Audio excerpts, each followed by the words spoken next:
the Harris Football Podcast with your host, Christopher Harris. All right. Finally. Hey, everybody. We saw some football that counted. I am Chris Harris. This is the Harris Football Podcast. Tom Brady is Tom Brady. Gronk is Gronk. That's the lesson from one night, right? Rob Gronkowski scored a mere 3 touchdowns on 5 catches, meaning for the season he'll probably have 48 touchdowns on 80 catches. 80 catches, I'll take the over on that. Actually, maybe not so much on 48 touchdowns. Honestly, not that many surprises on the Patriots side from Thursday night's game, right? I mean, Julian Edelman looked unstoppable in the Welker role. I think a lot of that had to do with the Steeler defense. Danny Amendola didn't get the looks he needs. In the backfield, Dion Lewis was the man, but seems pretty clear he was a placeholder. And I'll talk about him more in a little while. The Steelers had the night's big surprise, and that was D'Angelo Williams, and I'll talk at length about what I saw from him in just a moment. Today's kickoff. On today's show, we will do some Friday morning review on the season opener. I'll run through some news that will affect fantasy lineups. I'll do a little flexual healing, and we'll have your feedback via a nightmare-inducing voicemail. And then Cousin Josh will be by to talk about some players that are driving him loopy in Week 1. Of course, your regular fantasy football lineup is now locked in, and maybe you're having a little bit of buyer's remorse, but there's another way to play, and of course, that's on DraftKings.com. I play DraftKings every week, and I find that rather than take away from the fun of my usual commissioner-style league, DraftKings adds to it. It's like, okay, in my regular league, these are my guys all year, but wouldn't it also be fun to dive in for 1 week and own a piece of Aaron Rodgers or DeMarco Murray or, I don't know, Rob Gronkowski? That's the premise behind DraftKings. You scan the entire league's worth of players, and you can own any one of them for 1 week. You fit 9 guys under the DraftKings salary cap, and then you can win cash. No every week commitment. You can play when you want, and you can play in the big pools, try to win the Millionaire Maker, or you can play in smaller pools and make more modest profits. It's really fun.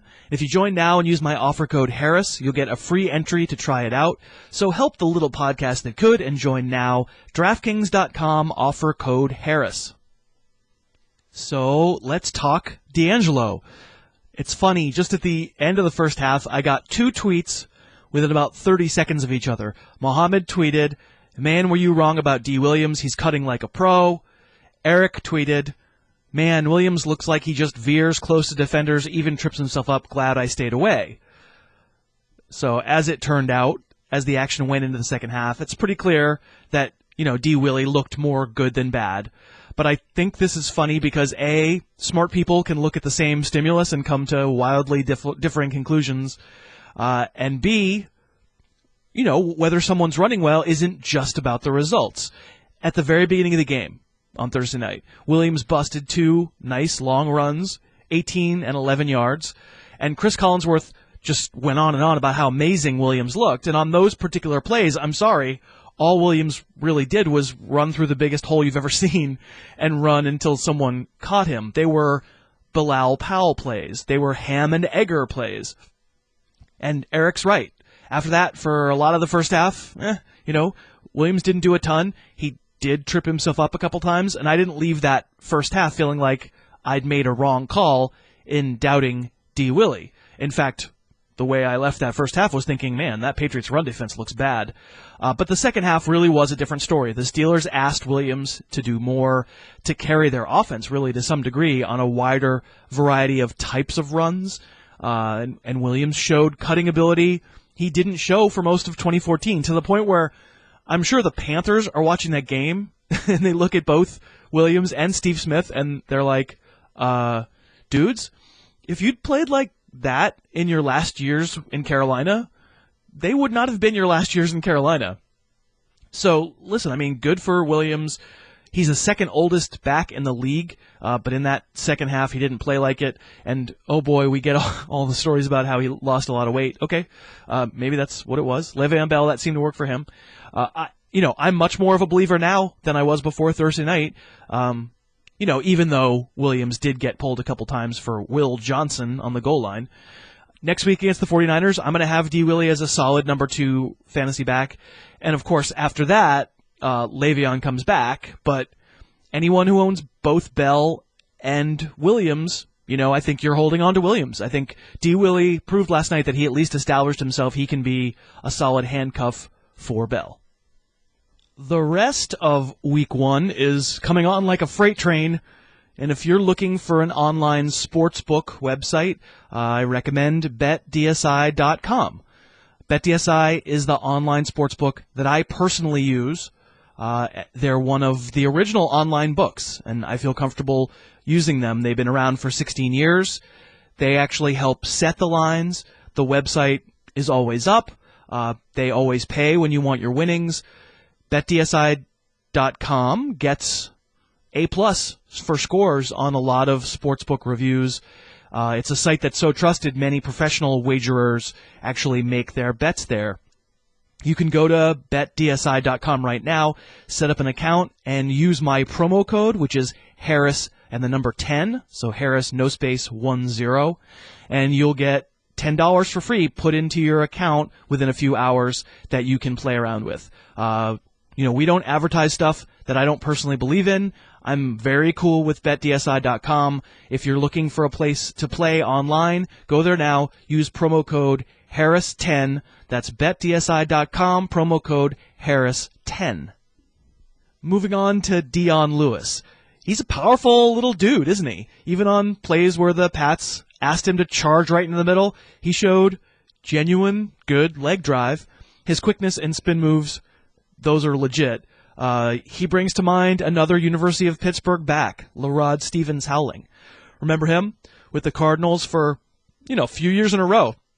He was always the change of pace guy, and as, Beanie Wells and Tim Hightower were sort of slouching their way along in that starting job, people would watch Stevens-Howling look so quick and dynamic, especially by comparison to Beanie Wells, and they'd be like, hey, why can't that guy be the starter?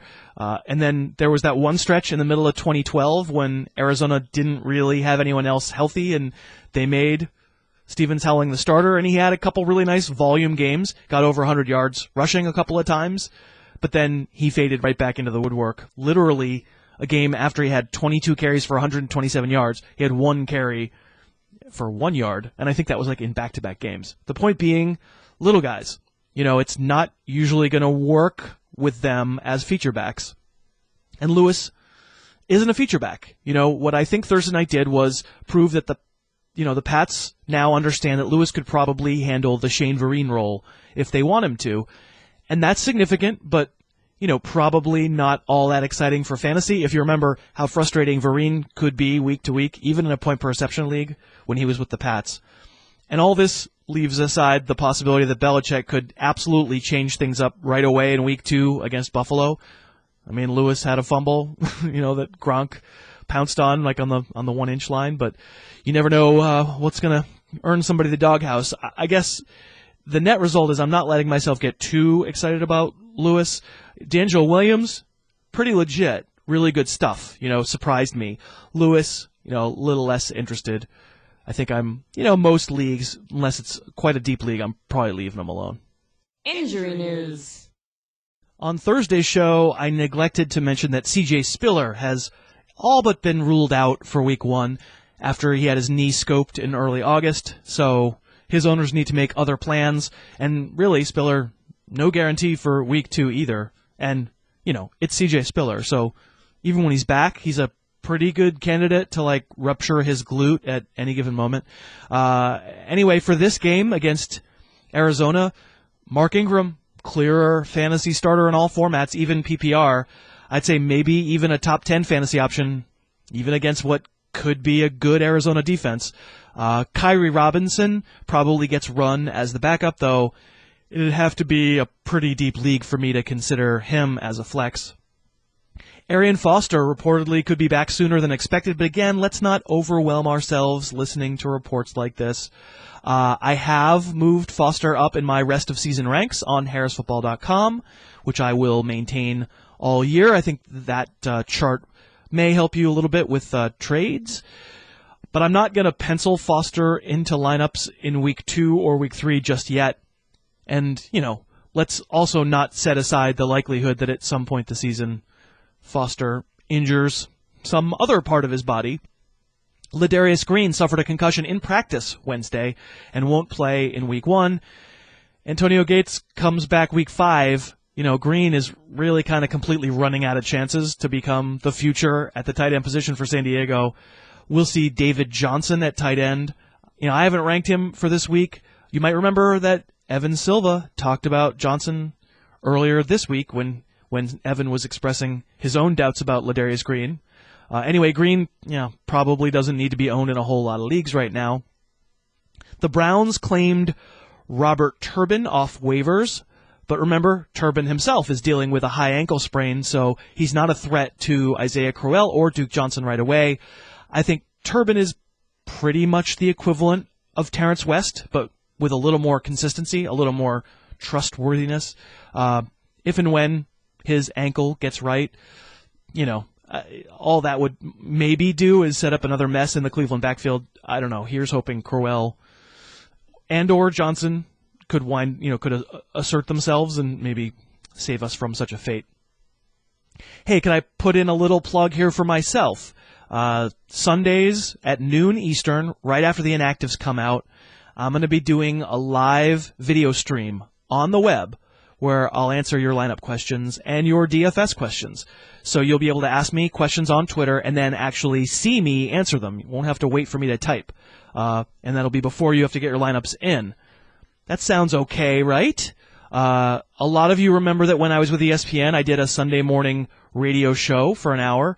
This is kind of like that, except it's later in the day, so we already have all the inactives. We don't have to speculate. Plus, you'll be able to ask way more questions, and you'll see me give the answers.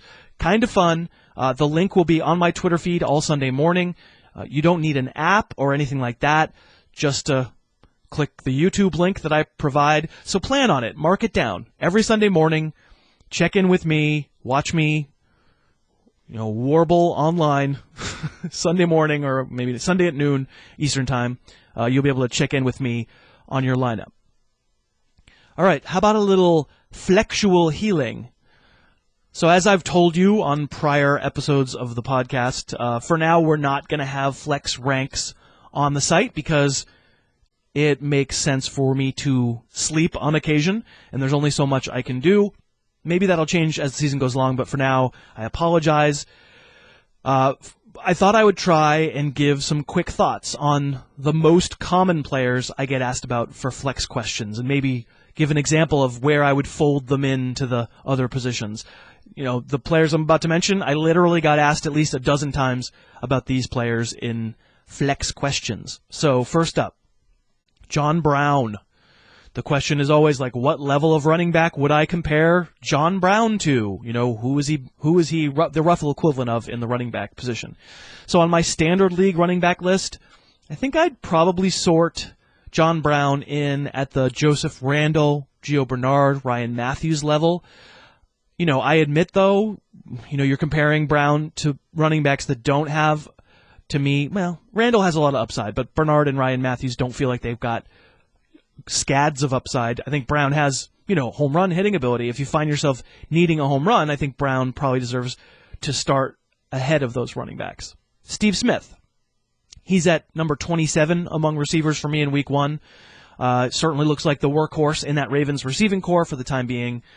But, Broncos have a good defense and I think a really good secondary. I would put Smith right at the same level as Isaiah Crowell, Rashad Jennings. So if you take a look at my ranks, if I was going to fold them together, sort of an example, if I were doing flex ranks, that's roughly where I would put Smitty, among maybe 23 or 24 among running backs. I think what this is teaching us is that maybe with imperfect information, not really having seen anybody play where it counted yet, I'm finding a lot more receivers I feel good about than running backs that I feel good about. So as I'm folding them together, it feels like the slightly lower ranked wide receivers are folding into the slightly higher ranked running backs, if that makes any sense. As far as Smith goes, a low-level RB2 has more volume upside, than a receiver like Smith. But, you're talking about big plays with Smith potentially, and, certainly relative to Isaiah Crowell, I would say Steve Smith has more big play upside. How about Tevin Coleman? I've been asked about him a ton. I haven't taken the cheese yet. This is a Monday night game, and that gives Devontae Freeman's hamstring an extra day to get right. And again, don't listen to what these people say, right? We're going to have information, like we're going to be able to, once we see them once, we won't have to listen to what they're saying. We'll see how they used them. I did rank Coleman ahead of Freeman, and I didn't have them ranked that way for a lot of August. So I've changed to some degree, and from college, certainly Coleman had that sprinter speed once he got into the open. I'm not sure he has amazing acceleration, but his top speed is really high. But that Eagles front seven, that was awfully good last year. And the personnel's pretty much still there. As I said, in Atlanta's third preseason game, I'm interested to see if Coleman can show the chops that might win him the job outright. But, when we saw him in that third preseason game, he did not. He hasn't earned the trust for me yet. So for me, he's mixing with wide receivers at the Anquan Bolden, Torrey Smith, Pierre Garçon level, which, it's not unusable, but not super, super attractive. How about those Lions running backs? Getting asked a lot about where to slide in Joique Bell and Amir Abdullah. For this week, not knowing, again, who is in the lead and all that stuff, I do have Bell a few spots ahead of Abdullah, but I'm not nearly as optimistic about Bell's workload as I was when I was ranting about him back in early August. I think in a point per reception league, you can make the argument that Abdullah should be ahead of Joique Bell. I have them side by side in a PPR. So what level of wide receiver am I folding them in around? I think Abdullah has big play upside that maybe Bell doesn't have. I think Bell has short touchdown upside that Abdullah doesn't have, and, very difficult to plan on either one of those things. For me, they're, in that early mid-20s of running backs. I'm going to put them in the late 20s to 30 among wide receivers, and in a PPR maybe a little bit lower than that. So we're talking Golden Tate, Allen Robinson in my ranks, that neighborhood. I want to like those players. I think both Bell and Abdullah have a lot of potential. Not knowing how it's going to work out between them, not knowing Bell's health situation, that's the big one. It's just, we could absolutely get out to San Diego for the late game on Sunday and find out that Joique Bell, I think he's playing, but we could find out he's just not in shape to play more than 10 snaps. It's possible. They're not going to tell us that, in which case Abdullah should be a lot higher, but I just don't feel comfortable that I know that that's the case. And so for this week, again, informational week one, when I get to watch some tape and see how these guys are used, I'm going to feel a lot better. But for me, tough to trust either of them over, say the top 25 wide receivers. Jarvis Landry, for example, even outside a point per reception league, I think I trust him a little bit more. I feel like the floor is higher because I don't see a lot of situations where he wouldn't get some usage. He seems like he's a key part of that Miami offense. Okay, let's do one more, and I feel like I've come down mostly on the side of wide receivers. Here's one where people are asking me a lot about this player for a flex, and I think I'm usually going to come down on the side of the running back, and that's Chris Ivory, especially for folks who drafted, maybe more than a week or two ago. I think Ivory was fairly drafted to be a flex, and the worm has sort of turned on him, and I admit it's sort of turned for me too. I'm kind of tantalized by the player. I've always liked him on tape. Think he's a really nice combination of quickness and size, and though it's the kind of player that interests me as a feature back. Of course, the question with Ivory, in his Saints career and so far in his Jets career has been, can you give him a big workload and keep him healthy? But he's healthy now, and I have him number 20 among running backs for the week. That's pretty much going to put him above most wide receivers that you're going to be comparing him to if you're making, a rational comparison. I put him in the neighborhood of like Devontae Adams, Amari Cooper, and I think I think Ivory's going to win that comparison for me if I'm doing that flex comparison. Adams, huge upside with Aaron Rodgers, but is James Jones a threat to his job on the outside as the primary guy? It could be. We're going to find out Sunday. Cooper, listen, there's all the volume upside in the world. It seems like he's going to be the most targeted Oakland receiver, but it's still Derek Carr. And if you're going to talk volume, Cooper has volume, but doesn't Chris Ivory, look like he has some volume too? So this is a case where, like I said, most reasonable comparisons with a wide receiver, I think Ivory probably is going to be in my lineup as a flex. Time for the mailbag. So I'm at the end of a long line at Chipotle, and I look over, and who do I see but Jack Del Rio? And Jack Del Rio's talking to a guy, and the guy is obviously not listening to a word that Jack says. And Jack's talking to him, and while he's talking to him, the guy's just muttering to himself about Joik Bell and Alfred Morris, and then something just snaps. And he rushes the line and tries to break through, and he can't. And a 6-year-old girl knocks him on his ass. And who was that guy? Of course, it was Trent Richardson. Chris, you were there, don't you remember? That was a crazy day.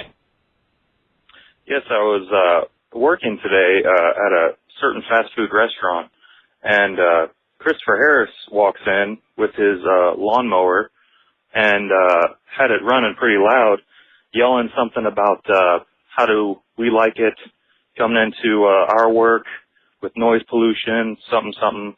Anyway, he was clearly really upset, and my first reaction was sort of negative, but then I, thought about it, and I thought, he has a pretty good point about the noise pollution and the lawnmowers. Anyway, thanks, Chris. Bye. Yeah, I just heard Chris Harris end an interview by saying it was a lovely conversation. Who does that? You know who? A trash bag. Today's guest. And today's guest, of course, it's Friday. It's Cousin Josh. Follow him on Twitter at Detective Fish. That's Fisch. How you doing, Josh? Doing well. What's going on, Chris? Well, we finally had football. That was good. You also partook in the Meme Factory League. Some of the novelty Twitter accounts, people got together for a draft and a league, and you guys are going to play. So tell us the inside scoop. What was that like? The Meme Factory. So it was pretty cool. It was great being involved in this podcast parody league. I can tell you a lot of people from all over the country. Midwest is definitely representing pretty big. I'm the only trash bag from New York. Now there is someone, I forget who it is. I don't want to say. I'm pretty sure it's SRBS, Serbs, starting running back syndrome. I believe sick running back syndrome. Sick running back syndrome. Right. Sorry. I believe he's in Syracuse, so I don't really count that as New York. Oh. No offense to anyone else. I count the downstate Brooklyn, Manhattan, so I'm really the only trash bag, really, from downstate New York. Except for What a Trash Bag. I assume at What a Trash Bag is in it. Oh, he's in it. He's right. a real trash bag, but not a New York trash bag. Right. But no, it's pretty good. So what's your team? What's the top few So I did rounds? the 2-pick, and actually Peterson went first, and I went with Lacey. I didn't want to get caught up in this Le'Veon Bell and have to pick guys later. So I took Lacey, and then I stayed true to my argument with you, and on the backswing, Justin Forsett was available, and I took him at the 23 pick, quick wraparound, and I took what's his name? Jordan Matthews. So that was my big first three. I think my 4, 5. I don't want to guess. We don't care. We're at the point now where we don't care. But I'm glad you took him Justin Forsett, or as he's known in a New England Patriot uniform, Dion Lewis. Oh, he's the next big thing. You'll be answering tons of questions about him now. Right. Well, if you've ever worried about running backs who are too small and look like they're going to break every time, you saw one Thursday night. Big fumble too. Big fumble for old Dion. Yeah. So we're going to talk some Week 1 fun stuff. Kind of this is the last time folks are going to hear our podcast before Sundays come, and so we're going to just sort of clean out the attic and talk about some issues. I wanted to start by touching on some of the injured guys. Alshon Jeffrey, Trey Mason, Mike Evans. They're players, well, in Mason's case and Evans's case, as of Friday morning, they haven't practiced, and Jeffrey has. So for me, Jeffrey feels safe enough to have in there as long as he's active. For me, Mason and Evans, I would have to move heaven and earth, I think, to start. But where do you come down with those guys? Yeah, I'm pretty much away from all of them. I agree with you. Jeffrey is probably the best chance just because he's practiced on a limited basis right now. But I've been one of those fantasy players for my entire fantasy career where anyone who's potentially injured, I just totally stay away from. So, like, I'm treating Jeffrey as almost like a low-end wide receiver, too. Wow, you're crazy. Yeah, I know you got him 14. For me, I'd be having 26, 27. I'd be starting guys like Jarvis Landry. I'd be playing guys like Allen Robinson, Nelson Aguilar. I'm so tentative to put guys in when we don't hear, everything that's going on. I don't think this is going to be one of these Kevin White situations where all of a sudden we're going to wake up and the guy's out 5 weeks. And this is, just some mirage the Bears have been doing this whole time. But I just don't feel comfortable playing guys where they go in and they go, yeah, you know what, I got to tell you, I tested my calf out and it just doesn't feel right, and they don't play the rest of the game. Right. So, see, with your smack-talking persona, your lovable smack-talker that you're introducing to the nation, it just doesn't seem to jibe with the big wimp. I don't know. I mean, let me ask you this. You would feel comfortable. You think he's just going in there, he's going to play 4 quarters. They've rested him for I'm willing to take the chance. And given what else I have on my roster, I mean, I know you play in 18 leagues where you have all superstars, but, I'm in, real leagues where they have, 12 teams. I don't know. I play in 16 leagues. Let's not go 8. Most of my leagues are 12, but I know they are, but I just can't, I can't sit Alshon Jeffrey for freaking, I don't know who, Golden Tate, I'd play him. I know. I don't feel comfortable playing Jeffrey. Yeah. It's a different philosophy. I just don't agree with it. You feel like if they're ready to go, put him in your lineup. All you need to see is some practices a few days beforehand, and he's good to go for you. I'll take the chance. He's a really good player. I'll take the chance. And if that offense is going to do much, he's going to have to do something. To touch on Evans, I mean, he's one of these guys now. He hasn't practiced really since August 24th. I'd feel really comfortable starting Vincent Jackson before I would start Evans, and I'm almost at the point now where Vincent Jackson, again, we don't know what's going to go on with Evans. I'm kind of hoping it's one of these game-time decisions where people might have him in a daily fantasy lineup, because I think I'm playing Vincent Jackson, hoping he's going to get versus that Tennessee team, 12 to 15 targets, throw out 100 yards and a TD. I like Vincent Jackson a lot this week. Evans, I'd rather play guys like Mike Wallace, Decker. I don't want Evans anywhere near my lineup. And as far as Trey Mason, I mean, even if he plays now versus Seattle, with Nick Foles there and Brian Quick and Jared Cook, I don't really know how they're moving the ball. I liken this a lot to a Norm Smiley in WWF back in the day, where you send him in the ring versus Shawn Michaels, get himself some sweet chin music and the guy's knocked out. I mean, I just don't think Trey Mason can do anything versus Seattle. These are references that I do not get. A little obscure. No, I'm sure the audience is like, yeah, finally some wrestling talk, yeah! But if we're not talking like Thomas Pynchon, I'm no good. Yeah, I mean, let's not neglect the fact that what the Rams did against the Seahawks last year. But anyway, I'm with you. I'm not playing Mason even if he plays. I have Vincent Jackson up 10 spots. I've already covered all this stuff. I mean, I'm with you. Cowboys backfield, touching it with a 10-foot pole, because I am not touching any of these guys with a 10-foot pole. I was talking about it last night in the podcast league. We were discussing it. Someone took Randall early in the second or third, and I said, you know what? I said this Dallas team is going to be historic, because I could see it being one of these ridiculous NFL stats where it's 5 running backs who each had 100 carries this year or something like that. Or I don't know what they're going to do, whether it's Randall, it's McFadden, it's Christine Michael, it's just Dunbar. I don't want to go anywhere near this. I don't even want to go after 5-6 weeks before I even make a decision on anything pertaining to that Dallas backfield. Falcons backfield? How do you feel about that one? Same thing with 2 players, I guess. Yeah. It's just, listen, if someone forced me to pick someone, I'm going with Coleman. I mean, Devontae Freeman's been a little more nicked up than Coleman has, but again, I want to see it first. I know that's going to be a high-scoring game versus the Eagles, so he'll probably get some balls, out of the backfield. He'll catch some balls. I mean, he'll probably get, 12 to 14 touches if he's, healthy and good to go. But again, I don't feel great about that one either. What about you? No, I mean, what everybody's basing this Tevin Coleman thing on is a coach probably pooped, in someone's direction, and then everybody went, oh, that means Tevin Coleman's playing about, they're not going to tell us. Stop. They're not going to tell us. The only thing I would feel maybe comfortable in a desperation play to use Coleman is I look at the over-under in that game, and it's 55.5, which is by far the biggest of the week. So there's going to be points all over the place, but again, we don't really know what's going on in that backfield. Yeah, I mean, it makes me feel great about Julio Jones. Oh yeah, I mean, he's going to go off that. I mean, I'll pay anything in a daily fantasy play. That's 180 and a touchdown. I think he's just going wild. Are you tent polling him for DFS? Is he going to be on like multiple entries of yours? Every single entry. I'm probably going to double up him and Dez and just watch them both go off on TV. Okay. All right.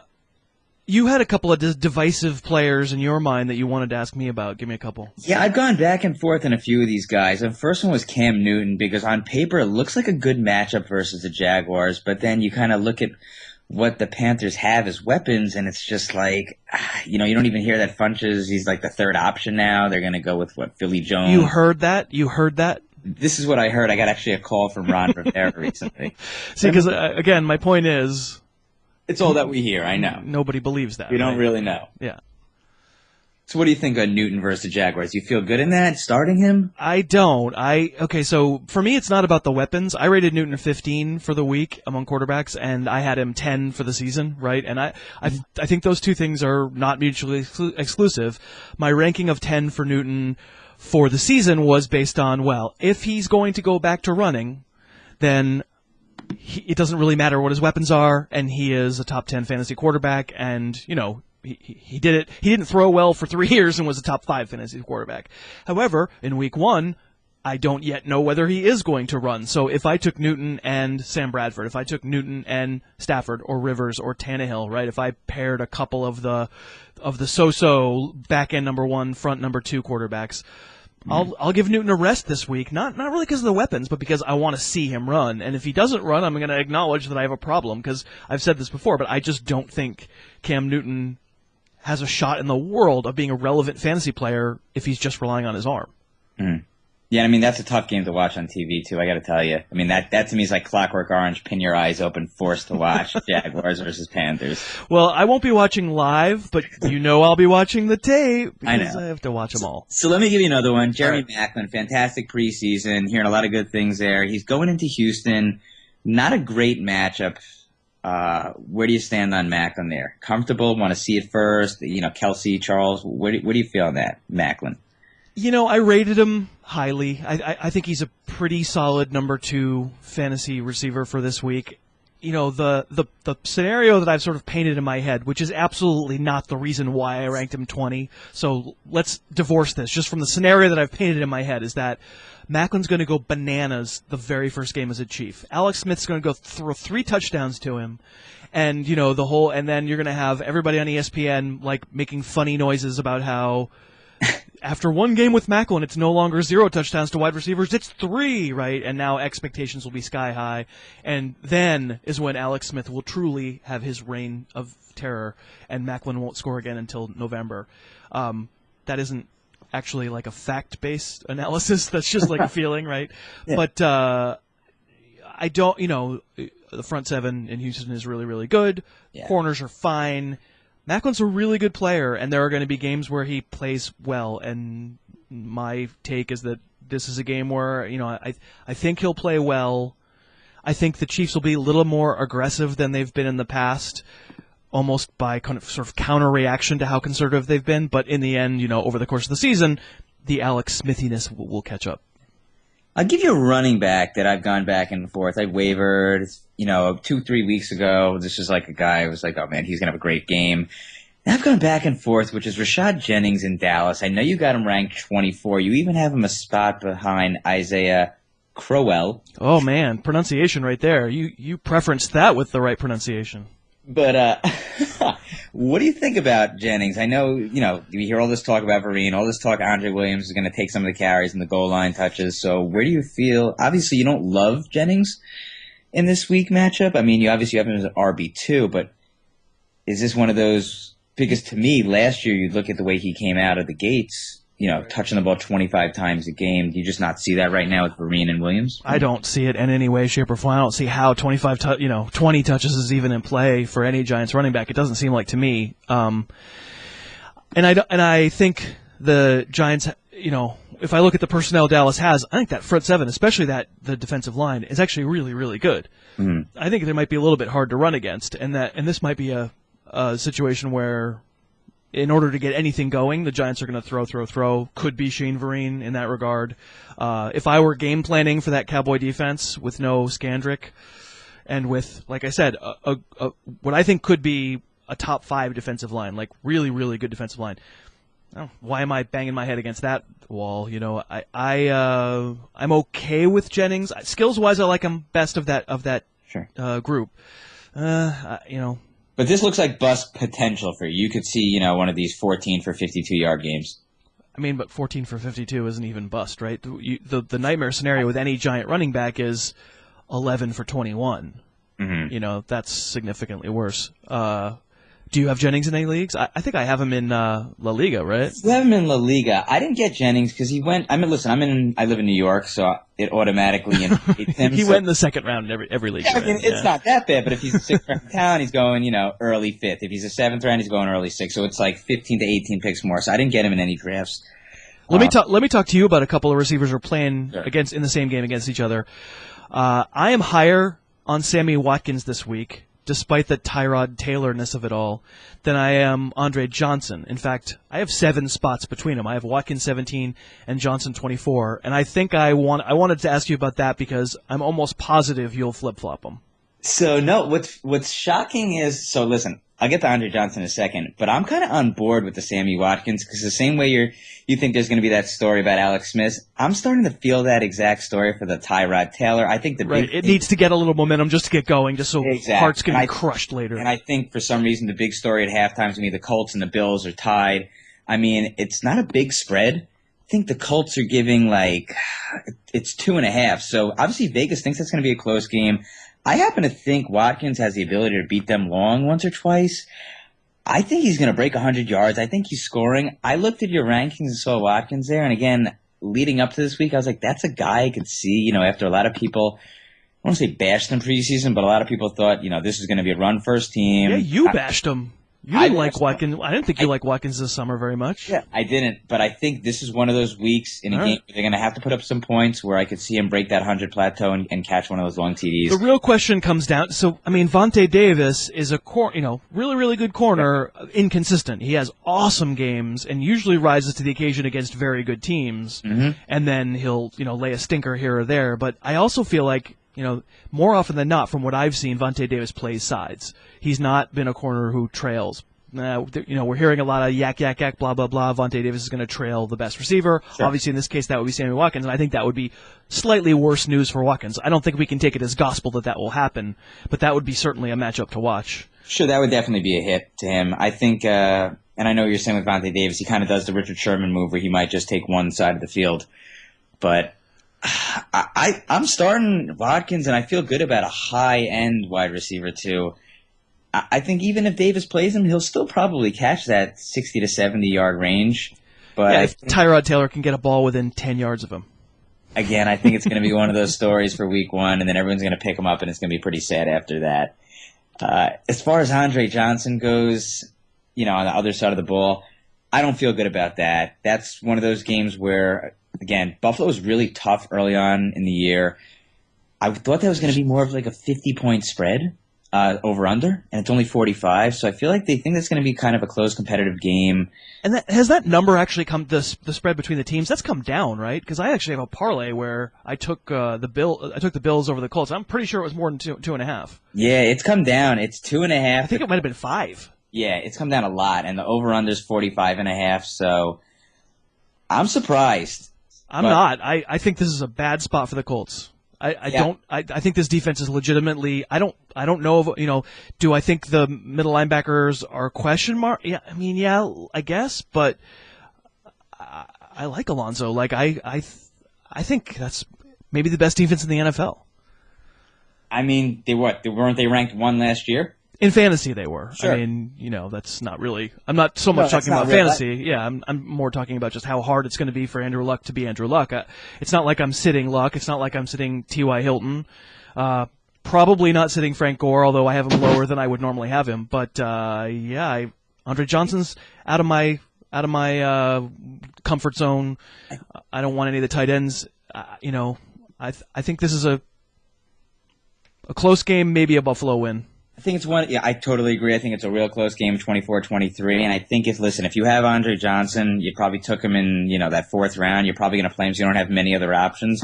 But if I had something else in there, again, like a Steve Smith, if I had John Brown, obviously, a Decker, someone like that, I'd feel more comfortable playing them in a good matchup than an Andre Johnson in Buffalo, definitely. All right, you have a trash bag topic for me, which is you wanted to ask about your desert island picking survivor, suicide, something, all the terrible words. Yeah, I'm really caught, so I'm stuck. I got a big work league. I got to make my pick by 4 p.m. tomorrow. It's a real tough week one. Got to pick one team each week, and you can't lose. Real tough week one. I'm stuck on Jets home Cleveland, Miami in Washington, and the Packers in Chicago. Which of those three do you like? I think Packers. I hate taking road teams in these things. Hate it. But it's obvious. It's the biggest spread of the week. It feels like I talked about the parlay that I did. I took Packers. I gave the points. Of course, it's the NFL. We think we know things, and suddenly we don't know things. But I don't see a lot of way that defense got better. The personnel just doesn't feel there to me. Yeah, I think when in doubt, you pick Aaron Rodgers versus a bunch of trash bags. But again, Chicago to me, like San Francisco and Washington, I think that those are going to be the three nightmare teams in the NFC this year with that 3 to 5 win range. And we don't even know if Jeffrey's going to play in that game. Like you said, the defensive personnel on Chicago, nothing seems right there right now. I think this could be the end of Cutler as well. All right, give me one lineup question that you're struggling with for the week one, like for your own personal teams. Me, my own personal team, Jarvis Landry versus Charles Johnson as my wide receiver 3. I assume not PPR because I think it would not be PPR. Then I would go Landry. Right. So where are you coming down? I mean, I think some of our listeners are going to be having this exact problem. So here's my feeling. I love the Dolphins this year. I'm all in on almost every one of those guys. I've tweeted out. I took Lamar Miller over Jeremy Hill in a PPR league recently. But I love everyone in the Fins. I think the safe play is Landry in that Washington game. They're going to put up points. He's probably going to catch 6 or 7 balls, that 70 to 80-yard mark. But Charles Johnson versus Sanford on Monday Night Football, I feel like that guy takes one strike. He can get a 50, 60-yard touchdown. It can make or break your week. I'm leaning Landry because when in doubt, I feel like I've been playing safe, and the rest of my team I like. But yeah, I take Landry, and actually, I'm not sure I agree with you on Johnson. Not that he doesn't have deep ball skills, but Mike Wallace is there now. And I just think when push comes to shove, I mean, of course, it's not like only one player can make deep plays, but I think Wallace is the big play threat there. I think they need Johnson playing that X. They need him, playing the – I don't want to say possession receiver because he's more than that, but he is the bigger body. He is, compared to Mike Wallace, probably the more precise route runner, the more reliable target all over the field running in full route tree. My guess is Johnson isn't going to make that as many big plays this year. I think Landry's the right answer here. You think it's a safer play? I mean, Charles Johnson's not like a Martavis Bryant where he's only going to be catching 50, 60-yard bombs type thing. That's right. I mean, I think Charles Johnson has the skills to do that because for his size, he's crazy fast. I mean, he's 4'4", 40 guy, but it'll be interesting. I mean, we know nothing until week one happens. We know nothing, but it'll be, it'll be really interesting to see if I'm right about their respective roles, whether they're going to be as well defined as I'm saying. But I think until you see Johnson, running the Bryant routes, running down the field, I think that's Wallace's job until proven otherwise. Let me give you one more I'm struggling with, and it's my quarterback. I was a guy who waited on quarterback. I wound up with Phillip Rivers and Carson Palmer. I thought I was going to definitely go Palmer at home versus New Orleans, thinking shootout, but that offensive line in the preseason has kind of scared me. I know that they're going to get some dump-offs to Ellington. We're going to get some cheap yards there if I use Palmer. You got Fitzgerald, still got John Brown, who I know everyone's in love with. Would you go Palmer, or would you kind of take, again, the safe route with Rivers and play for that, spread the ball over the field, 262 touchdown game? Yeah, I have Rivers higher. Yeah. I just don't trust Carson Palmer on a week-to-week basis. I always think a 4-interception game in the most random of spot is always lurking with Carson Palmer. Totally agree. I got Rivers in right now, and I have Landry in. So you've confirmed what I pretty much thought. And, again, you're Chris Harris, so obviously – just don't tell D'Angelo Williams. All right, Josh, thanks for doing this. I hope you have a great weekend, and you're traveling to Austin, one of my stomping grounds, next week. Don't you think anybody who's in Austin should be tweeting you at Detective Fish? Yeah, hit me up. I got no problem. Anyone wants to meet for a drink, cup of coffee, whatever it is. And I'll be around. I'll be there from Monday night to Thursday night. Sweet. Detective Fish, Fisch. Thanks for doing it, man. All right, man. Be good. And that's our show. Thanks for listening. Hey, remember, on Sunday, noon Eastern Time, be checking my Twitter feed for a link, and you can watch a live video stream, and I will answer your lineup questions for a full hour leading right up to kickoff. I would love to see you there. Actually, I guess you'll see me there. I will see your tweets there. And then realize also, Monday begins a new era of this podcast because we will actually have game film to talk about. What that means, though, is that Monday's show, in general, I think likelier to be released an hour or two, or maybe more, later than usual. I know a lot of people stop listening to the podcast by this point, but if you're still listening, I'm rewarding you by telling you don't freak out if the podcast isn't available at its regular time, because I got to actually watch film. I'm still figuring out how that's going to work. Probably can't get all of it watched Monday morning. Probably have to do some Monday evening as well. But we'll figure that out. Just don't freak out if the podcast isn't there at its usual time on Monday. Thank you very much for another great week. Very, very fun that the season is starting. Very fun to interact with all of you at Harris Football on Twitter. Thanks again. I hope you're safe this weekend. Enjoy week 1. Tweet questions to me. I'll do my best to get to them, and I will talk to you on Monday. The Harris Football Podcast's opening theme is Under the Gun by Apex Manor. The end theme is Tooth and Claw by OU Villain. Subscribe to the Harris Football Podcast on iTunes and never miss an episode.